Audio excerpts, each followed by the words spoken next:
So, hi, how are you? Good. You all right? No, you're not okay? You're okay? You're fairly all right? Okay, cool. I was asked to do this talk on undergraduate publishing by members of the lab, but also Psychology Club. They thought it might be a topic of interest to the broad student base in the majors. And so here I am doing that. So as we said before, some of my lab members are here. But you don't have to be in my lab to be here. And if you are interested, we're doing the study skills talk at 5:30 over in Brown Hall Auditorium, also for speaker series credits, so that's a possibility as well, if that's what you're after. If you're after knowing about publishing, then I'll do my best to enlighten you to the degree that I can on what that entails, why you'd want to do it, how you would go about doing it, and it actually pertains to some of the stuff we were talking about before we went live, which was kind of going to conferences and building a vita with the idea of going to maybe a higher level of education after the bachelor's degree, which typically you're looking at, at least a master's degree or a doctoral degree. So if you're interested in going to a master's or a doctoral degree level, then these are some things you'll definitely want to keep in mind. But I'll say right off the bat that undergraduate publishing is rare. It's almost unheard of, not completely unheard of. I did it, but I didn't really even know I did it when I did it. In fact, that's why I do a lot of these talks, is a lot of the stuff I did as an undergrad, I did haphazardly, and I learned things the hard way, and so I figured if I was ever in a position to share knowledge that I found hard to gain, I would do so.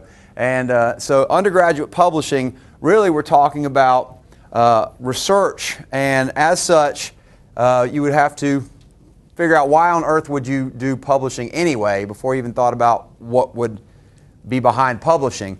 So what good is it? It's very prestigious. Like I said, very few people do it. That's why it's prestigious. It's hard to do it.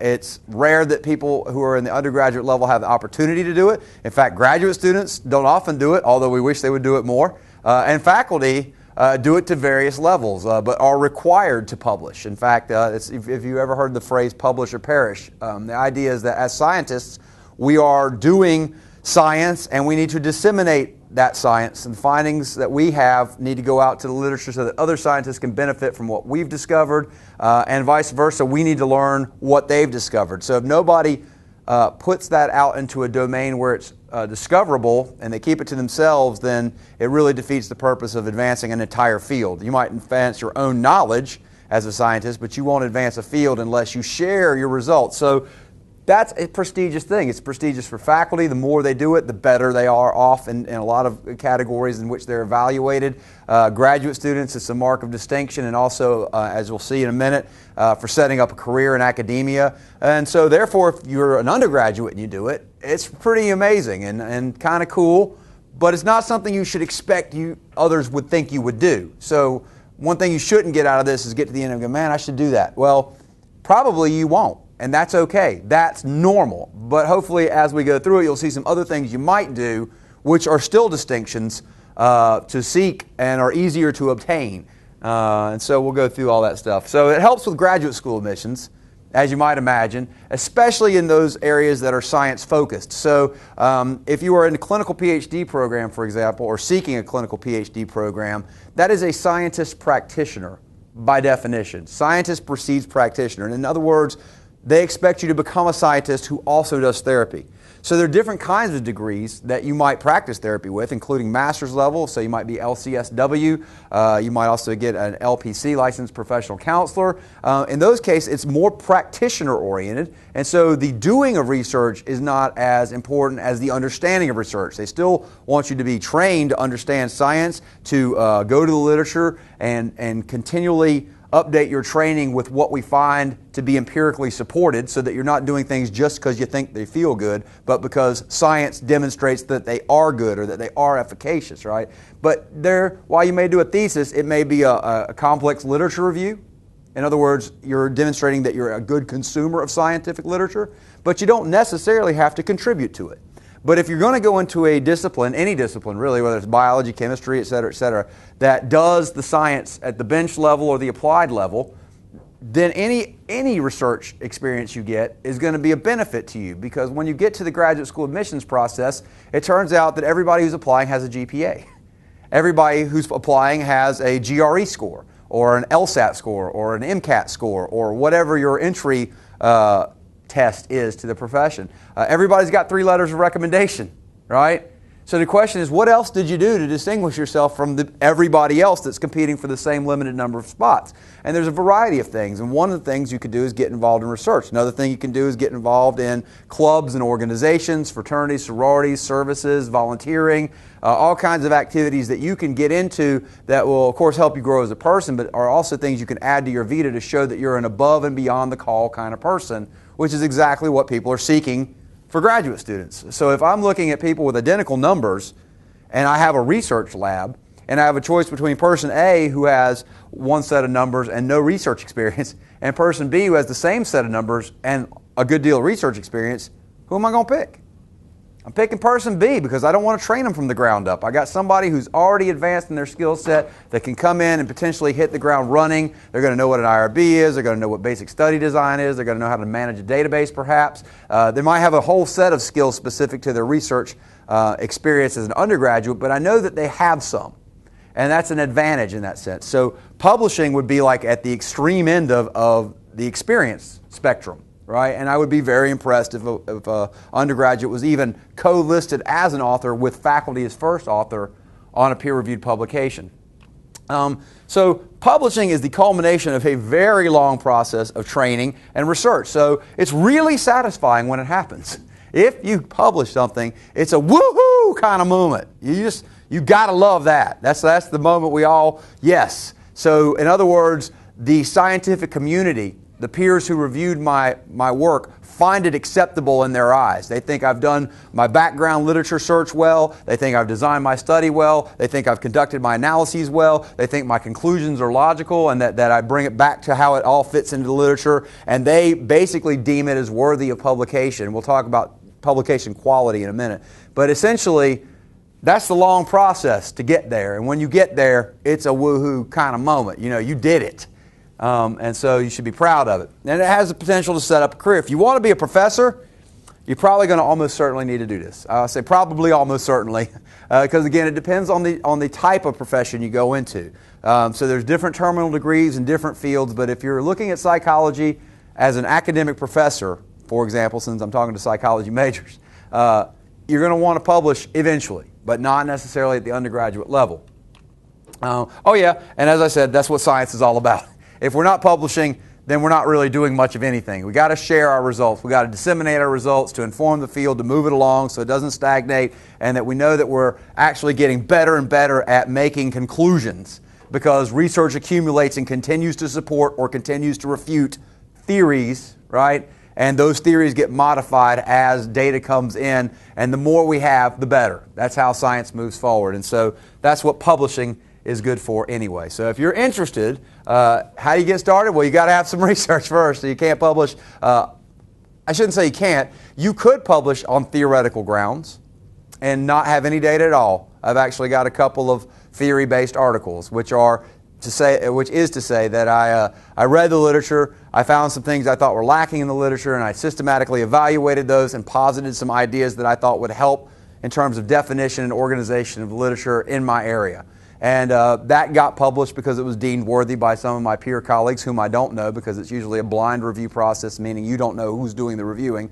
And it got into literature. But most of what gets published is research-based. In other words, you collect data, you answer a question. If you do it well, then you have a conclusion that you hope answers a question or contributes something significant to the field. So you got to have some research. So to present results, you got to have conducted some IRB-approved research. So that's Institutional Review Board. Everybody know what IRB is?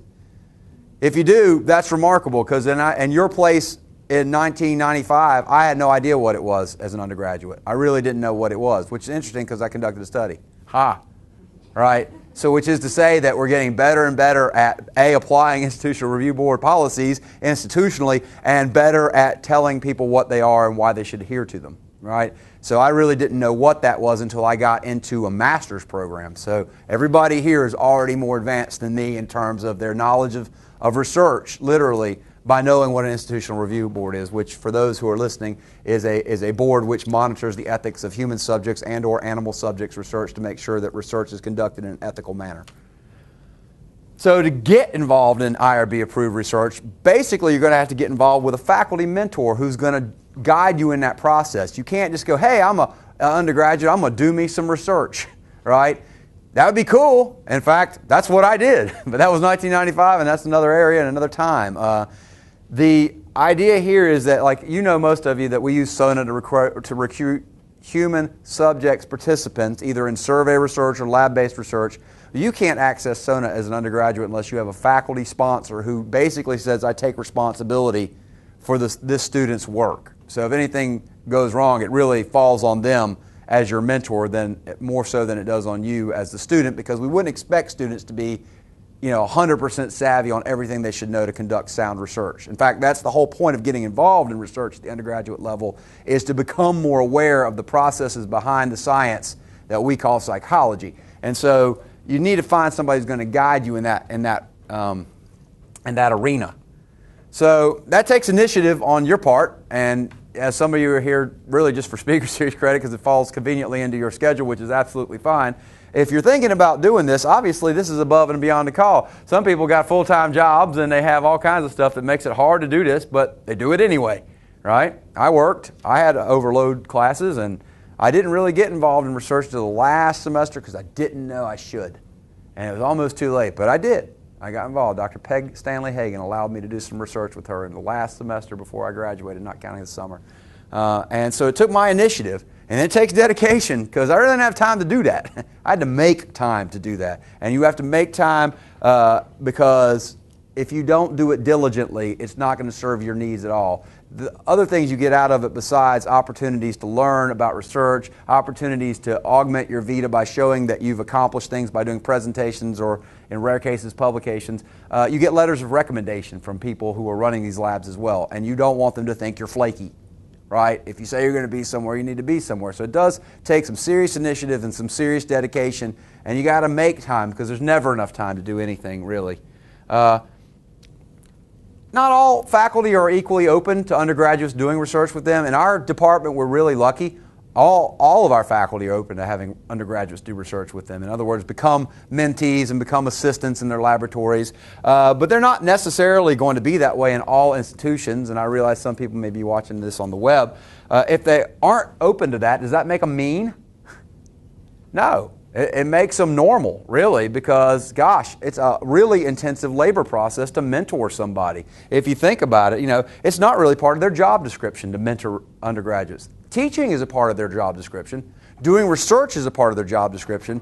But beyond getting their research accomplished, they have no obligation to mentor people in research and help them nurture an undergraduate career. At the graduate level, that's a lot of what we do at graduate level training as faculty members. But at the undergrad level, it's kind of rare to have a whole set of faculty who are open to it. And then, they're not going to necessarily be open to you publishing because that's a really time-intensive kind of thing. You have to be able to write well, you have to be able to search the literature and review the literature well, you have to be able to understand stats and methods, and these are high-level skills, quite frankly, that very few undergraduates would be expected to possess. Now, they might have a set of skills beneath that allow them to contribute in a substantial way to a research program and maybe even to a manuscript, which would lead to them being included as authors with a faculty member. But you wouldn't expect a faculty member to go out of their way to nurture you to become a first author published researcher, because that's just not what we typically do. And I put this because I thought it was, would you do intensive mentoring just to feel good? Because that's basically all the faculty member gets out of it. It makes me feel really good, and I would do it to feel good. And I do it to feel good. In fact, I do all of these talks to feel good. Altruism makes me feel good. And I don't care. I'm not ashamed, right? I do this because I think it's cool for other people to know it. I don't get paid extra to do it. And I don't get paid extra to run my lab. And frankly, I'm writing a book right now. And it would be easier for me to shut my lab down for a couple of years and focus exclusively on that. I could do all the research work I needed to do on SONA by myself. I don't need a lab. I want one because I think it provides opportunities for people that I didn't get. And so it means something to me. But if you're thinking about it, well, would you do that? Would you provide intensive mentoring just to feel good? If yes, great. Go be a big brother or big sister to a kid in need.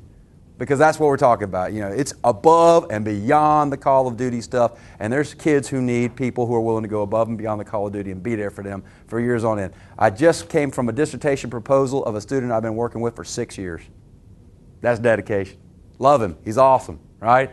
And what a culmination to see him propose his dissertation and sail through it because he was so good at what he was doing by now. But he started out with me as an undergraduate, 6 or 7 years ago. And that's cool to me. But not everybody's going to see it that way. And you got to be realistic. What do you got time to do? So if people aren't receptive to your initiative, try not to judge them too harshly, and keep in mind that there's a lot of background stuff of which you may not be aware that prevents them from doing it. In fact, Dr. Stanley Hagan, when I went to her, I'd already been to a couple who'd turned me down. I was like, can I work research with you? She's like, gosh, I've already got 1 grad student and 2 undergrads. I really don't need another one. But because I'd been working with her on some other stuff, doing some tutoring, I'm like, please? She said, I guess I could let you in there. So it's not usual that faculty have a cadre of assistants or associates working with them. The Ronald McNair Program here at ETSU provides a formal opportunity, and that is based on a TRIO program, which is a national effort to try to get people who are underrepresented in the sciences trained and make them more likely to become a doctorate or at least go to the master's level. But they're hoping for people to become scientists and whatever the case may be, engineers. But so it's based on minority groups or underrepresented groups in the higher ed science, which also includes first-generation college students. It also includes low income. So if you're in any of those 3 categories, the idea is that you're probably underrepresented, and there's a program to help you become represented. And you'd have to take the initiative, and they would have to go through the selection process. But if you get selected, then they actually put you through a research training program in the summer. And if you do it well, they select you for the academic year, and they'll pair you up with a faculty mentor whose job it is basically to be your mentor, which is pretty cool and pretty rare. And it's here at ETSU. It's a cool place. Not every place got these things. So assuming you get all that done, and you go and you do some research and you get some results, right? Then where are you going to do this? Well, typically when you're given the opportunity to present research results, you do it in the form of papers or posters. So you're going to go to a professional conference. So for those undergraduates who devote themselves to work done in a faculty member's lab, if they've been there long enough and they've contributed substantially enough to projects, the faculty member may offer them an opportunity to do some presentations. And the presentations have a number of functions, and we'll talk about those as we go through. And these conferences happen at local levels, so we have the Appalachian Student Research Forum, which is sponsored by ETSU. Gosh, we're cool. Are we not? I mean, wow. All this stuff just for y'all, as it should be. And it's a shame it's not everywhere. A state level, Tennessee Psychological Association, where I was admonishing my lab members for not seeing that awesome opportunity to simply drive 4 hours right to Nashville, which is kind of an interesting place to begin with, and present research results because we have data and they might want to do that. But I'll let them think about it more because we'll see that it costs you in some ways too. Regional Southeastern Psychological Association, I know somebody's thinking about that in the lab because that's coming up as a deadline. And national level, so Association for Psychological Science, and even international levels. Senate's on there, but I've been to Greece once to present research results. And you might go, why on earth would you do that? Because it turns out that there's an international community that does the kind of research I do. And when I went and presented there, I had an opportunity not only to disseminate my work to other researchers from around the world, but to also find researchers who do what I do and collaborate with them. And I met one of the researchers whose name I had cited in my research for 10 years. And there he was. Right? And I talked to somebody about collaborating in Britain, and I created a measure of my own. It's been translated into Dutch, into I think Arabic. It's certainly been translated into French and now into Spanish. So, these kinds of opportunities are there for a reason. Part of it is to disseminate, but then the other part is to network. And as undergraduates, the networking is really trying to find people who are doing things you find interesting at programs you might want to apply to so that you could talk to them before you ever apply to their program, right? So they have a clue of who you are and you're not just one of the stacks of manila folders. But we don't have stacks of manila folders. We've got, windows of PDFs, right? That's what we're doing mostly now is online stuff. And if it isn't online, it usually gets scanned into an online version. That's what people are doing. So they're seeing stacks of PDFs on their desktops. And how are you going to stand out? Well, if you've met them and talked to them about their research because you went to a conference at a state, national level and sought them out, they're not going to be looking at your application just kind of neutrally, they're going to go, hey, I'm looking for that person's application. That's how you want to stand out. You want people looking for your application. Otherwise, if you're just relying on the numbers, you're just a bunch of numbers like everybody else, a bunch of numbers. So standing out is important. Networking is an opportunity to do that. This takes money.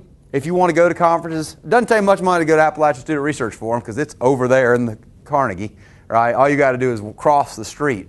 But it costs money to print the posters, and our department flips the cost for printing posters, which is not insignificant. If you were to go print one of these posters, it could probably cost you $100 to $150. And so it's part of what we see as research training and also dissemination of faculty research, so it's worth investment.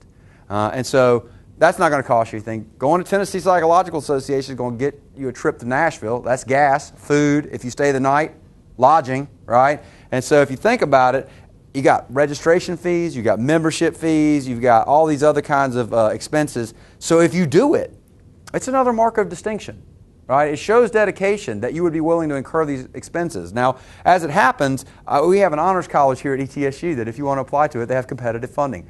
Gosh, we're cool, right? All you got to do is apply for it, and you got to do it with a faculty mentor. But if you do, your likelihood of success is pretty high. But you'd have to know all this other stuff to even get to this point. But if you get to this point, you could get subsidized by applying and getting an award. And they're not going to pay for the whole thing probably.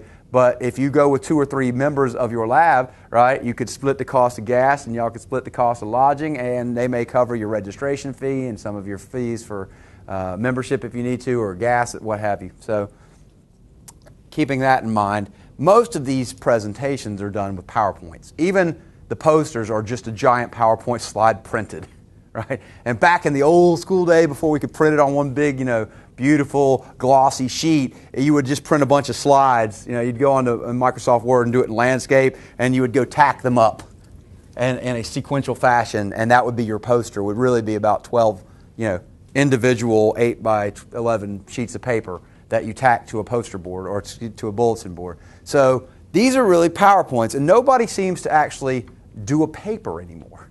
But back in the day when you went to professional conferences, you were presenting a paper, meaning a paper that had actually been written from start to finish.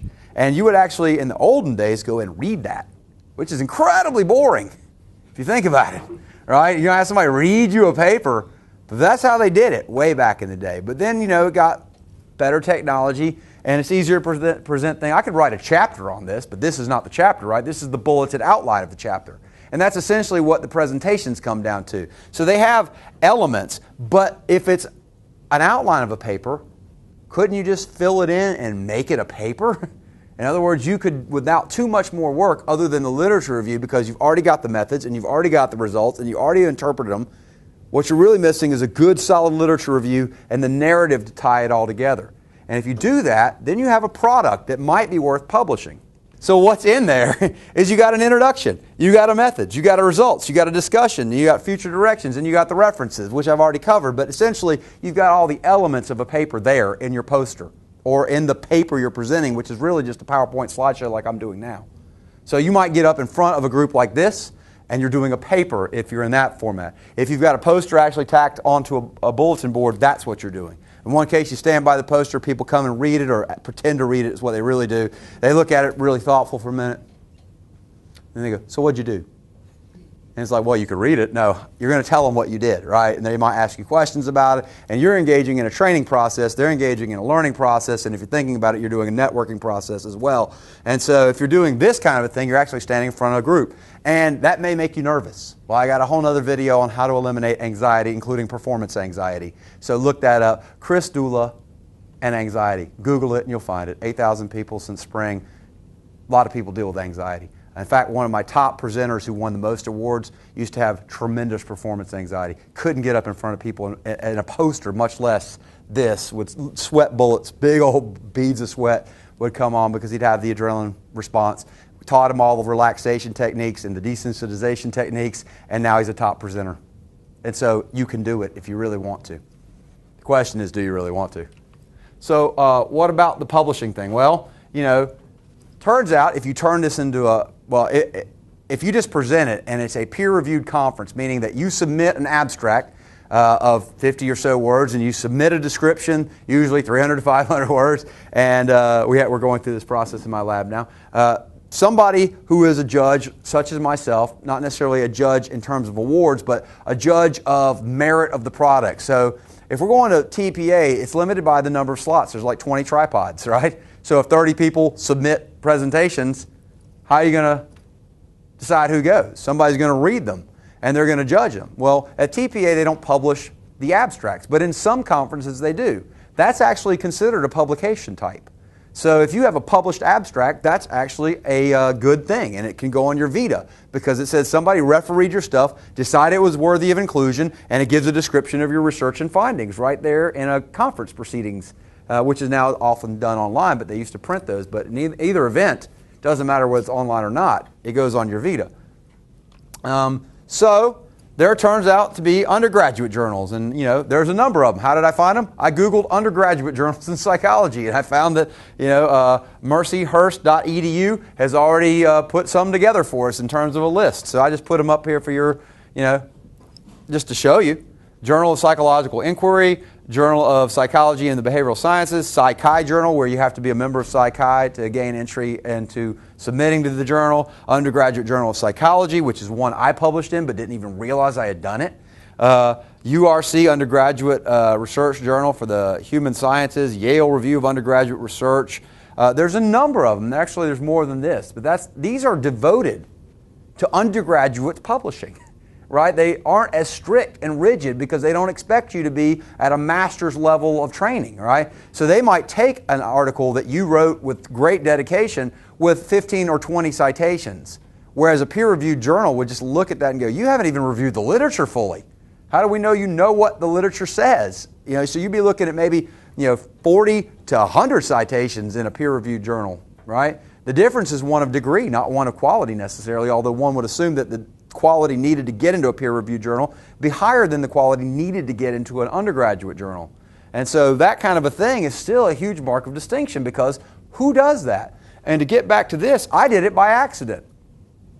Like I said, I didn't know what an IRB was, and I was in a research methods class, and I designed a study to look at gender and sense of direction. And I thought it was a pretty cool little study, and some of my classmates decided they would work on the project with me because we had to do a project for our research methods class. And we ran subjects, and it wasn't dangerous. There was no risks involved whatsoever, but we got results, and we analyzed them, and it was all my idea, and I was the one who ran the thing, and so essentially they're my results. The other people helped me out. They got class grades for it. I already had a paper as part of my, class product. That was my product. I went down the hall one day at the University of North Carolina, Charlotte, and on the end of the hall was a bulletin board that said, publish your research in the Undergraduate Journal of Psychology. And I thought, naively, that's like the local, newsletter, right? That's just for the department, right? I had no idea what a journal was, really. I said, well, I already wrote a paper. I might as well send it in. And it got published. And I didn't know what that meant. In fact, I didn't get into grad school the first time I applied. I really didn't know how to do it, and I didn't apply to but 3 places. One of them was just a bad choice to begin with. It wasn't a good match, and you're not likely to get in if you only apply to 3 places. Right? I went and got a job working with some master's level therapists, and they, having been to graduate school, helped get me my head together and understand what the strategy was to apply. And I got an interview at Appalachian State University, and Hank Schneider, who was the director of graduate training there, made an offer. Would I like to come? I'm like, yes, I would, please. Right? Right? That's the whole point. Yes, I would like to come if you don't mind. And then he's like, you could have gotten a PhD program, right? I'm like, well, no, I didn't know that. And I didn't know what he was talking about. He was talking about the fact that I was published. And I had no idea it was an asset. I thought it was some little, local rag back at UNC Charlotte. It was a national journal. And I had been published in it because it was a pretty tight paper, quite frankly. It was well done. So we're talking about levels here. This is just, you presented something, it got published. Here you're publishing in venues that are specifically designed to promote undergraduate research, right? Training and dissemination so that you will go on and become a fully trained researcher. And then you've got pay-to-play, peer-reviewed journals. These vary tremendously in quality. In some domains, I'm told that there are actually a number of them that charge, and they're very legitimate. If you think about it, what's a journal? It's a group of professionals who decide that they're going to read all the stuff, decide what fits and what doesn't fit, right? It takes time, it takes investment. Back in the day, it also used to take money to print it, right? And so if you were a high-powered journal, well, all the colleges wanted to subscribe to you. And if you had subscriptions, then you had money. If you were a low-power journal, meaning maybe you were highly specific in a small subset area, maybe there's nobody subscribing to you, so how are you going to publish it? You would expect the authors to help with page charges, right? They would share the cost of printing the journal. This is less the case now that a lot of things have moved online, but that makes it easier to also to set up fraudulent shops, so to speak. All you have to do is build a website and say, we publish articles, and you have to check that out and be careful, because some of them are fly-by-night and some of them are very legitimate, and you just got to be knowledgeable, which is why you have a faculty mentor. Sometimes it's worth paying to get something published, if it's legit, but be careful. And then there's the actual peer-reviewed journals. And the actual peer-reviewed journals, this is what we're talking about when we say the literature, right? When we're saying, hey, go check the literature. These are the fully vetted articles that only make it in if you pass usually multiple levels of review and oftentimes multiple reviewers to get into the journal to begin with. It's a competitive process, which is going to set up an expectation that you need to have as well. So ways that you look at these, you have top-tier journals and lower-tier journals, and you get into things like impact factor, which is really a metric of how influential the journal is. So you have Science, you have Nature, you have these mega journals that have massive impact factors because scientists of all stripes and many disciplines will read them, and they have really high powers to Nobel Prize winners publish in them and things of that nature. And then you have all the way down to lower tier journals, which may not be poor quality, but may be really niche. They're just in a subfield that only a small number of researchers are in, and so it doesn't have the opportunity to have an impact on the broader field because only some small subset of researchers are interested in those results anyway. And so you're looking at those. Of course, the top tier ones are really hard to get into. Lower tier ones, not necessarily easy to get into, but you have, certainly different levels of, not necessarily quality, but certainly difficulty of getting published in. And so your roles then when you start looking at being an author vary depending on whether you're doing a presentation or a publication. Authorship order is an important variable. It's important enough that it's actually covered in the APA Code of Ethics, especially for graduate research. So authorship inclusion on conference presentations is not nearly as important as it is on publications because the conference presentation level doesn't have the same level of scrutiny to get it into the dissemination field, I guess. But it also has a limited impact. You're only going to be presenting to the people who happen to come by your poster or who happen to come in and listen to your talk. So, if I have 5 undergraduates who are working with me on a project and 2 or 3 of them worked really hard on it, it'd be fine to put 2 or 3 or 4 or 5. And if you look at some of the medical journals, actually, you see a large number of collaborators. But if you're talking about a publication, those collaborators have had to have significant contributions to either the research itself or the writing of the manuscript. Not necessarily so, although you wouldn't want to put people on posters just willy-nilly. If they didn't do anything, they shouldn't be on there.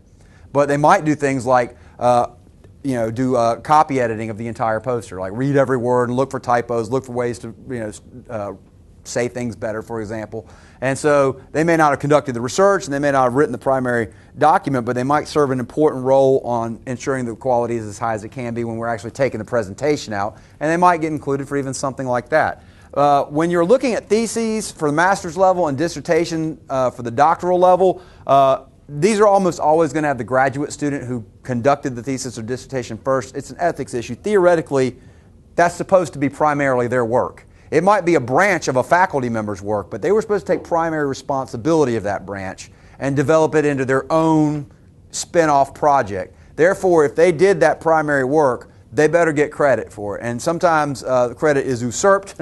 Not always and not necessarily often, but by faculty members who are like, well, you wouldn't have had the opportunity because it's my project, my data, my equipment, my opportunity, and I let you have a piece of it for your thesis. But if it is your thesis, then that piece of it is supposed to be pretty important and you should have theoretically the first authorship on it, with rare exception. But that's not the area we're talking about. We're talking about undergraduates. So if you're included on a paper for a peer-reviewed manuscript, And that's what it's called until it's actually published. It's not an article until it's published, right? It's a theoretical article, right? It's a hopeful article, article wannabe. It's a manuscript. You got a document. You want to send that document to people and you want them to like it. Typically, you will not be first author if a faculty member is publishing, because typically you wouldn't have come up with the entire project, you wouldn't have come up with the equipment money, and you wouldn't have come up with the opportunity. You would have been a part of a process which was primarily the responsibility of the faculty member. So it's not something to disrespect the student authors. It's just the facts are you're probably not qualified to write a peer-reviewed article. Not that you couldn't become qualified, and not in rare circumstances that you couldn't be already qualified, but it's rare. So being included at any level as an author is very prestigious because it rarely happens. So the first author is usually the primary researcher or the primary writer of the paper, or both. Secondary to this, once you've figured out pick the order of authors, like who did this and who did this and who did this, like who is going to be in the order, because at this level, authorship order matters. Being second author is more prestigious than being third author, but that's at the faculty level. If you're undergrad, being on that list is awesome, right? So you're good to go. Secondary to this is designating the corresponding author. So corresponding author is the person that's actually interacting with the journal. They're the one that's going to go online, and most of these are done online now, and they're going to submit it. And you may have written in APA format, but you may be submitting to a journal that doesn't adhere to APA formatting, for example, in which case they're going to tell you what the formatting is, which means you have to convert the whole thing over. Well, the corresponding author's job is to find out what all of the parameters are for submitting the research and getting the team together to make sure they meet those parameters. They're going to submit it, and they're also going to be the go-to person for the journal. So when the journal gets it, oftentimes they'll do a blind review, meaning they'll take the top page off. Everybody knows what a title page in APA formatting is, right? They'll take that off, and it'll just have an abstract and go all the way through. The editor will know whose manuscript it is, but they will send it out to a reviewer who won't know it, because I might be your buddy, right? Or I might have butted heads with you in the past, and I may or may not give you a fair review. So trying to keep bias out of it, they just deliver a product that somebody reads and evaluates the merit thereof, right? And these people vary tremendously in terms of their expertise in the specific area or their amount of prestige in that area. And you don't know who you're going to get for the most part. But sooner or later, you're going to get feedback from one or more reviewers. The editor is going to read that feedback, and they're going to either recommend publication with revisions, or they're going to recommend that you reject it. On extraordinarily rare occasions, they might publish it without corrections. That almost never happens, because believe me, you give anything to a PhD to read, they're going to find something. The undergrads are like, man, y'all being a little rough on me.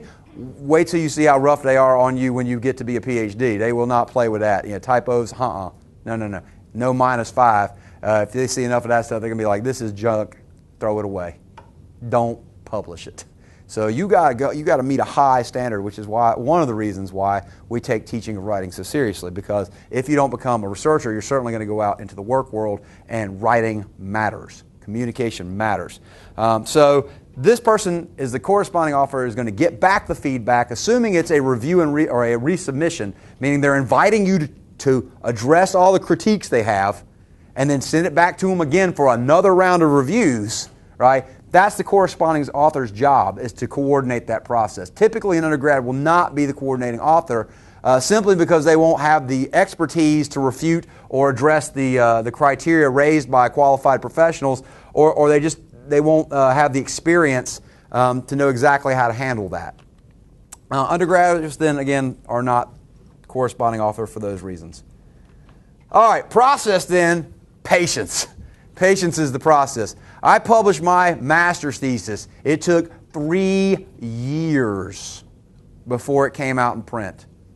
That's a long time. It's an extraordinarily long time. It's very unusual that it should take that long. It went to around, I'm counting the time for my initial write-up of it from thesis format into an actual journal format. My thesis chair, Dr. Mary Ballard, was the corresponding author because she was mentoring me as a graduate student about how to go through the process. And we would send it in and we would wait. Usually you should get it back within a month or two, because what are they doing? They're sending it to people like me. Do I have time to read it? No. I have to make time to read it, right? It may take me a month or 2 months to do it. In extraordinary cases, which seem to be the case in this case, it took longer than that. And so we get 4 or 5 months would go by, we'd get the thing back and say, revise and resubmit. And so we get together and we talk about it and we revise it and we decide how to handle the criticisms. We've got to write up a bullet by bullet for everything they said. We have to meet it with a counter argument or a fix, right? Send it back in. Goes through the whole process again. They send it back and say, revise it again and resubmit it again. We're still thinking about it, right? Do it again. Goes all the way in. And so this is a long process. Usually it's not nearly that long, but if you think about it, in an extreme case, that takes a lot of persistence. You just got to hang with the process, which is not easy. It's okay once it's in, when you're working on it as an undergraduate. If you're working on a manuscript to be submitted to a journal with a faculty member, you can put the title of that on there and the authors on there and say that it's in preparation. In other words, you're actually doing something with somebody else. You haven't done it far enough that you have submitted it yet, but you're doing something. If it doesn't get submitted, because not all of them do, sometimes you spend a lot of time working on stuff that you end up going, we don't submit this. We're going to redo some of the stats. We might redo some of the studies and not actually submit this thing. If it doesn't get submitted, you take it off your vita. If it didn't get submitted, as soon as you know that, you take it off. If it has been submitted, well, then you could put it as under review. You can have it on your vita as under review. Same thing. It's all APA formatting, except at the end, instead of the journal, it just says under review, and you might say under review at the Undergraduate Journal of Psychology, for example. So this is the case with presentations too. So if you were going to apply to graduate school and you haven't actually presented it at TPA before you put out that application, but you have submitted a proposal to TPA and they haven't gotten back with you, well, you can say, well, it's submitted. It's under review, right? And that shows that you are work in progress. You have been doing stuff. It just hasn't been reviewed yet at the time that you need to demonstrate that on your vita, which would be the time you're applying to graduate school. So you just change it to accepted. Once it's been reviewed and they say, yeah, you can present it, but it's the Appalachian Student Research Forum and it's not till late April, well, then you can have it as accepted up until it's presented. Once it's presented, then it becomes APA format, right? And then you just take all those designations off of there and it's the work that got presented. If it is a manuscript, once it's officially accepted, it's appropriate to put it on your vita as in press, meaning you've gone through the whole review process and they said, yes, we're going to publish it, right? And so that may take another 2 months, 3 months, 4 months, depends on if it's a quarterly journal, annual journal, it depends on how often they publish this thing as to when yours might actually hit the stand, so to speak, which is now the computer. So once it's actually published, then you just put it down as an APA citation on your vita. Keep in mind the process can take a very long time. And you got to have patience. And you got to have humility, because I guarantee the reviewers are not going to be blown away by your article. They're not going to go, wow, we never thought of that. You're amazing. They're going to hammer you. In fact, you may be blown away by how cruel they seem to be and how callous they can be. And you're like, this is my baby. Don't tear it to pieces like that. But it's their job to tear it to pieces. If it needs to be torn up, it needs to be torn up and review. You have to think about it. You can't just accept anything that people put together. We can't publish on Bob's psychology research page, right? We want to have some quality control, which means we want our work to be scrutinized by people who know what they're doing. That doesn't always happen. It's not always fair. But it's frequently the case that it doesn't come across as like, well, you did a fine job on this. What we'd like to see you do is tweak that a little bit. They go, oh, this is not cool. I don't know where you got that from. How do you apply this statistic to that problem? I don't get it. How did you draw that conclusion from this result? It's not feel-good stuff, but it is stuff you have to be able to endure. In fact, that's what they call a thesis and dissertation final meeting, what they call them, defense meetings, right? You defend your findings, because somebody will go, well, why'd you do this and why'd you do that? And you better be able to tell them why. That's what you're defending, is your research. So then, of course, you have to have persistence.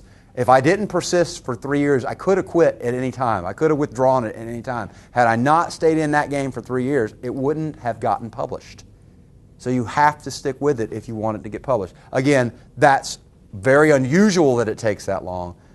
But it's a pretty good case in point that if I had not stuck with it, it wouldn't have happened. And then you want to, if you get this done, and that's okay with presentations, exactly the same thing. You want to market that You want to market your accomplishment. A resume is usually a really short snapshot of who you are professionally. It's like, oh, these are my qualifications for this particular job. Here's my job experiences. Here's my references. Bam. Business don't want anything more than one page. In fact, some of them, if they see multiple pages, they won't even review them. Depends on the proclivities of the person doing the review, right? But a vita is a much more comprehensive document that we use in academia to really track your career. It's bullet formatted, and I'll show you kind of a sample one in just a second, or at least a subsection of it. And it shows what you've done and in related areas of your life. So for students, it would include jobs like a resume. Like a resume would. It might include past experiences, but at some point you're going to stop doing those and move into academia. In which case, enough time passes, that stuff becomes irrelevant. They don't care that I did construction when I was 18, 19, 20, 21 years old. It doesn't matter anymore because I'm not being evaluated on that criteria anymore. So I might even still have it on there as like, hey, but it's like one bullet point, right? Everything else is all the clinical training I've had, all the practicums I've worked at, all of the tests I've given, administered, scored, and written reports for, all of the research projects I've been involved with, or grants I've applied for, or peer-reviewed publications I've got, awards I've won, so on, so on, so on, so on, so on. Because that's who I am professionally in this arena. And that's a different thing. And these accomplishments go on your vita. This is far too short to go into that. And do I have a one recorded on a vita? I don't think I do. Nope. We got a How to Get in Grad School talk. Kind of overlaps with this one. I don't have a vita talk recorded, so that might be something Psychology Club sponsor as well. Work in labs and with faculty mentors then is included under a research heading. So you might say, I've worked on 3 or 4 projects with a faculty member, but I may not have presented on those projects, right? But it's still relevant that I worked on those projects. And you can put the duties that you had. Maybe you collected data in the field. Maybe you entered data. Maybe you verified data. Maybe you helped with some analyses. Whatever it was you did would be relevant to any future career in academia. So you would have those as kind of subheadings.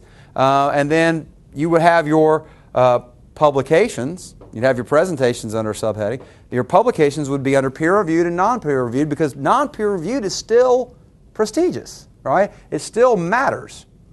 In graduate school applications, you're going to highlight this research experience and a statement of purpose and your vita. And that's something very few undergraduates even know to add to their application. They don't know you're supposed to do a vita. I didn't have one. I didn't know what one was until I was in a master's program. I'm like, why do people keep calling them CVs? Curriculum vitae. Right? What is a vita? It's a fancy resume. That's all it is.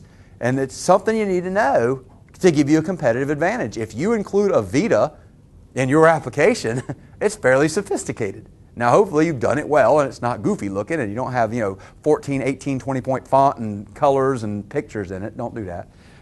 But if it's good, then people are going to go, wow, I take notice of that you knew to do that. And then that gives you something in grad school interviews to talk about, right? I mean, you did some research, whether you published it or not, whether you presented it or not. If you did any work in research, now you've got something to talk about. What experiences did you get? What did you learn? What did you not learn? What are your strengths? What are your weaknesses? Now you have a conversation topic, and that's an important thing. What do you want to learn? And that's what they're going to want to know. How do you fit with their program, right? Why here? And you better know. So here's some of my students' accomplishments. Red is undergraduate or former undergraduates, and the blue is graduates or former graduate students. And so this is where it kind of mimics a vita here. So peer-reviewed publications, and these are the ones that are in my vita. And so they don't have dots there. They're in actual APA format, which would be what? Hanging indent, yes. But Fran Chumney, Ben Martin, Christy Adams, Ben Martin again, Shufang Sun, Christy Adams again, Fran Chumney again. What do you notice about again, again, again? Some people who went way beyond the call of duty and were extreme on the initiative taking, extreme on the dedication, extreme on the persistence, and they hung in there for a really long time. These two actually got first authorships. And she translated some work we did into Chinese, and we got published in Guangdong Medical Journal, which, as I understand it, is the second most touted medical journal in that province. And the province is apparently very large. I'm not from China, and I don't have a lot of knowledge of China, which indicates cultural sensitivity issues, right? But this student comes from there, and she saw an opportunity, and she said, could we translate some of this work into Chinese, and then we could submit it? Absolutely, we could. And it was. And that's initiative, right, and dedication. And it was peer-reviewed, and it went through a peer-review process. I had to rely on my undergraduate, who was obviously she's in a PhD program now, right, to translate it back to me what they said about our article, right, so that we could respond appropriately, and I could guide her through the process of making the revisions, because that's my job, to help mentor her on the research. But I didn't have the expertise to do this in Chinese, but she did. So team building is a pretty cool thing when you can have it happen. Other publications, so Brandon Bogle and Fran Choney. Brandon's got his PhD now. He just graduated, clinical psychology. Fran is getting her PhD. He developed a sex offender attitude scale, and proceedings of the National Conference on Undergraduate Research. He presented that research project at the National Conference of Undergraduate Research, and they have refereed proceedings, right? So he got his abstract published, and that counts, right? There it is. And then we got presentations, and we got lots. We got over 200 since 2005. That's insane and unheard of and wonderful. Almost all of them, except for very few, are either undergraduates or graduates as first and multiple authors. Almost all of them are me with last author, because I do this not to advance my own career. If I was doing it to advance my own career, I wouldn't do any of it, really. Very little of it, right? I'm doing this for other reasons, obviously. I still publish. Those are not all of them. But I still publish in my field, but I also facilitate other people getting these experiences that we've been talking about so that they can get opportunities that they might not otherwise realize exist. And they wouldn't exist if somebody wasn't providing them. And this lab that I have is very unusual, and it's not to say it's better. It's modeled directly on Dr. E. Scott Geller's lab, where I got my PhD, Center for Applied Behavior Systems at Virginia Tech. So my applied psychology lab is unusual in that it's an open lab. We take everybody who wants to come. Well, we don't anymore. We make sure you take 2 hours of independent study. We put you through a syllabus. We make sure you get all the training. We used to be pretty wide open. But at the same time, what I'm doing is very different than what most faculty are doing. Most faculty are really trying to accomplish their own research goals. That's what they're supposed to be doing. They get a small team of people to help accomplish those goals. That's a traditional mentor-mentee model of training. And so you're going to get a lot more experience in a particular kind of area of research, rather than in our lab you might work on 5 or 6 different projects that are totally unrelated to each other, which is almost never the case. And that's how I learned it back at Virginia Tech. But he was an anomaly there. I'm an anomaly here. What's an anomaly in general is that we have all of the other faculty at ETSU willing to work with undergraduates on research, and that's cool. So at this point, I would ask if there are any questions. Yes? Where were the blue? Oh, that's a great question. You know what?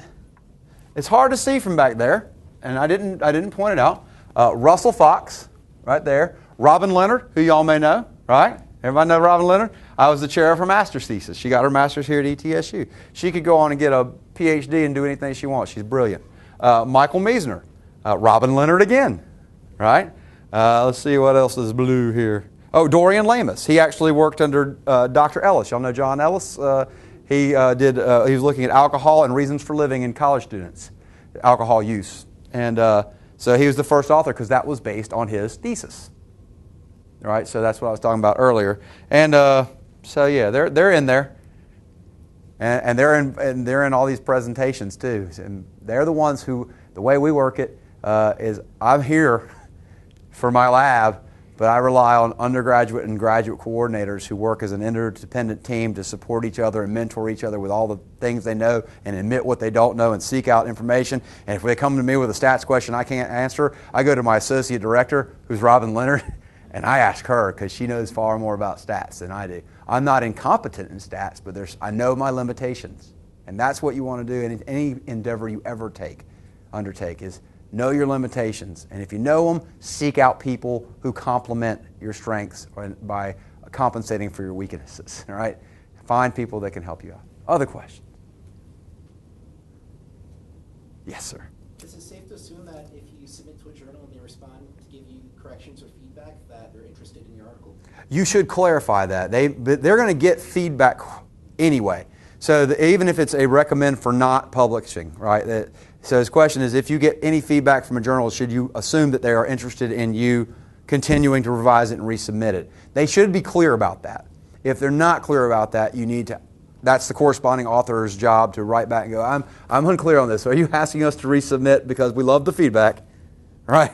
And you don't have to be insincere at all about that. You should always love the feedback as long as it's legitimate. If they didn't read your intro and it's obvious, then you should say that.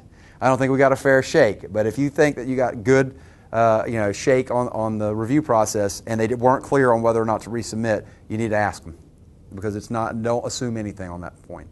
But even if they reject your article, you're going to get the feedback, take the feedback seriously, integrate the feedback, and submit it to another journal. And you just keep on going and going and going till you run out of energy, steam, or will, or you get published. Right? Other questions?